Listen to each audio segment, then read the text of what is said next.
বন্ধুরা, good morning. আশা করি সবাই ভালো আছো, আমরাও ভালো আছি। তো দেখো, অনেকদিন পর ভিডিওটা নিয়ে এলাম। আচ্ছা, মানে কালকে শিবরাত্রি ছিল, তো আজকে সকাল সকাল একদম চান টান করে চলে এসেছি। দেখতেই পাচ্ছ, বহুদিন পর এলাম, বহুদিন পর। ভিডিওটা করা হয় না, আসলে নেটের প্রবলেম থাকে। তো মানে ওয়াইফাই তো নেই আমাদের, এমনি মানে ফোনে নর্মাল নেটেই ছাড়া মানে ছাড়ি। তো আগে অনেকের নেট নিয়ে একটু একটু করে ছাড়া হতো, তো এখন তো সেরকম কেউ নেই। তো ছাড়তে বহুতই অসুবিধা হয়, তো শর্ট ভিডিওগুলো মাঝে মাঝে ছাড়ি।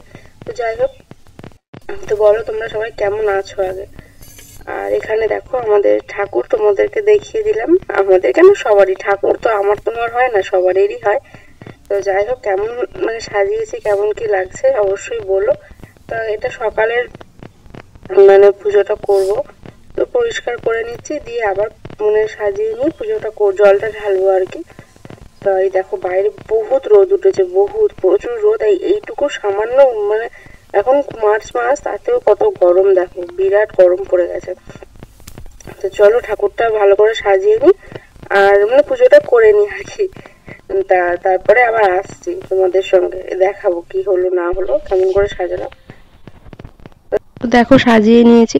আর আমাকে একটু কমেন্ট করে বলো তো যে মানে বলো তো, অনেক মানুষ বলছে যে দুটো শিব ঠাকুর নাকি একসঙ্গে পাশাপাশি রাখতে নেই। তো এটাই কি আদতেই কোনো তাৎপর্যপূর্ণ কারণ আছে? তো কেন? এইটাই আমাকে একটু অবশ্যই জানিও প্লিজ কমেন্ট করে। তো চলো, আজকের মতো ভিডিওটা এখানেই শেষ করছি। সকলকে টাটা।